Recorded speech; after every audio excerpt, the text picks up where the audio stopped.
la justicia dominicana está en crisis. Se cuestiona fundamentalmente en estos momentos a la judicatura, a los jueces. ¿Qué haría usted para lograr una justicia con jueces independientes?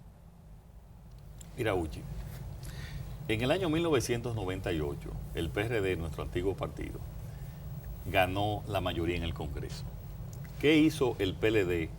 El PLD entonces hizo antes del cambio del Congreso, de manera ilegal, entonces hizo un cambio en la Cámara de Cuentas y nombró políticos en la Cámara de Cuentas. Como usted sabe, la Cámara de Cuentas es el organismo auditor, entre comillas, externo e independiente del gobierno, y nombró políticos. ¿Qué hizo? Y yo puedo decir erróneamente nuestro partido, que entonces nombró una Junta Central Electoral, que nunca a los niveles que estamos viendo actualmente, pero que no era la Junta, y los miembros al estilo César Estrella Sadalá, Juan Zully Bonelli, que ya habíamos tenido 2 elecciones sin mayores problemas. En ese momento todavía no existían las altas cortes. Entonces yo creo que nosotros tenemos que volver a que las altas cortes, a que sean personas no asignadas ni a cuotas partidarias, sino tienen que ser personas verdaderamente independientes, jueces independientes, no jueces que dependan de Luis Abinader, no jueces que dependan del Partido Revolucionario Moderno, de sus aliados, sino jueces verdaderamente independientes a todos los niveles.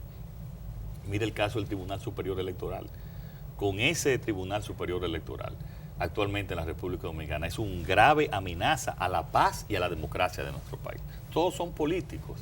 Esos jueces actúan por insinuación y por orden de dirigentes políticos del Partido de la Liberación Dominicana. Y eso es grave para la democracia. Pero esos jueces no se pueden quitar de un momento a Pero otro. por eso el pueblo dominicano tiene que votar por la oferta electoral del Partido Revolucionario Moderno, tanto a nivel presidencial como a nivel congresual, porque yo tengo una promesa con esta sociedad y con este país.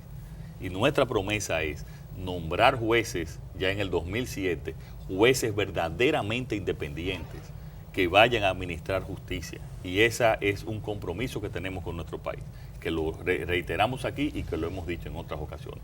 Si tenemos esa justicia independiente, Uchi, entonces vamos a tener transparencia, porque la gente va a tener temor, además de los controles que vamos a establecer para evitar los actos de corrupción de esa justicia, para que sepan que si caen ahí con méritos suficientes van a ir a la cárcel los corruptos. La solución, desde mi punto de vista, la solución al tema de la justicia es política. Es claramente política. Porque ¿qué es lo que nosotros tenemos actualmente? Una justicia que avanzó un poco en la construcción de su independencia del Poder Ejecutivo y que ha ido deteriorándose nuevamente a niveles sin precedentes prácticamente en nuestra historia. Entonces necesitamos una voluntad política que tiene que reflejarse, en primer lugar, en la decisión de nombrar solo jueces de carrera, aunque la Constitución deje un espacio abierto para jueces que no sean de carrera. Si nosotros tenemos voluntad política para resolver el tema de la independencia del Poder Judicial, indispensable en cualquier democracia, nosotros necesitamos nombrar jueces de carrera, sobre todo en la Suprema Corte de Justicia. Tenemos que parar con esta práctica de nombrar al socio de la oficina profesional o a un familiar o a un militante del partido. Y eso también se extiende hacia los demás jueces. Mientras nosotros no hagamos eso, nosotros vamos a seguir padeciendo este problema. Desde mi punto de vista, en la primera convocatoria al Consejo Nacional de la Magistratura, nosotros como gobierno tendremos, en primer lugar, que proponer una elección de carrera de todos los jueces de las altas cortes. Y en segundo lugar, creo que se hace indispensable repensar la composición del Consejo Nacional de la Magistratura, porque está pensado para favorecer esa relación de corrupción y de protección de la impunidad entre el Poder Judicial y el Poder Político. Así que nosotros nos tenemos que comprometer a un cambio constitucional que cambie y que saque a la mayoría mecánica que tiene el Poder Ejecutivo en el Consejo Nacional de la Magistratura. Esos dos temas son indispensables para lograr esa independencia del Poder Judicial.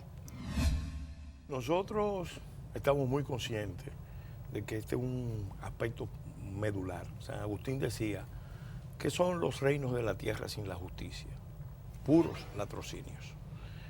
Y realmente el aparato judicial está en crisis, pero es una crisis dentro de una crisis mayor, es la crisis del Estado. El Estado dominicano está sumido en una profunda crisis de descomposición y de derrumbe. Y por eso nosotros entendemos que esto tiene que abordarse con mucha responsabilidad, con mucha seriedad.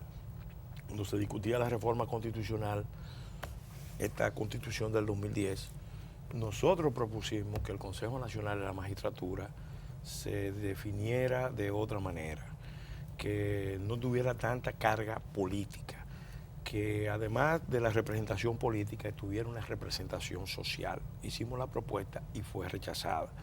Nosotros estaríamos en condiciones de abogar porque se restablezca un esquema del Consejo Nacional de la Magistratura con la incorporación de actores sociales que garanticen que la selección de la Suprema Corte de Justicia sea mucho más plural, mucho más equilibrada. Por otro lado, insistimos mucho en que como el problema de fondo es la penetración del crimen organizado que se ha producido por muchos años en la sociedad dominicana, el esfuerzo que hay que hacer ahora mismo es especializar jurisdicciones con alcance nacional. Eso implica especializar jueces y especializar ministerio público bien seleccionado, con un estatuto muy protegido para que puedan enfrentar el fenómeno del crimen organizado. No es verdad que la justicia ordinaria está en condiciones de enfrentar el crimen ordinario, y eso es en buena medida lo que el crimen organizado, y eso es en buena medida lo que ha contribuido a este proceso de descomposición del aparato judicial. Hay que decir que la justicia dominicana, su proceso de reforma entró en un proceso de deterioro a partir de la sentencia de la Sonlan. Y a partir de ahí comenzó su declive, que pasó por el caso de Félix Bautista, la sentencia, y ha seguido su declive. Es decir, que estamos ante un poder judicial no solamente deteriorado, sino con claras manifestaciones de desplome. No hay salida desde dentro del Poder Judicial. Vamos a tener que volver a reformar la Constitución. Tendremos que hacer una reforma constitucional porque el mal de fondo está en que el esquema constitucional que se adoptó le posibilita a un partido tener el control absoluto del Poder Judicial, y en esa virtud poner el Poder Judicial al servicio de preservar los intereses y la impunidad de sus funcionarios corruptos, como es lo que hemos visto. Desde que se introdujo al Procurador General de la República como uno de los miembros del Consejo Nacional de la Magistratura, se creó una mayoría mecánica que posibilita que precisamente el nombramiento de los jueces esté en manos del partido que controla el Consejo Nacional de la Magistratura. Entonces, con ese esquema vamos a seguir reproduciendo este sometimiento de la justicia, que no es independiente y que no es imparcial. Entonces hay que revolucionar el Poder Judicial, desde arriba hacia abajo. Y en ese sentido, para eso se requerirá de modificar la Constitución y de una nueva composición del Consejo Nacional de la Magistratura, que nosotros somos partidarios y que lo vamos a impulsar.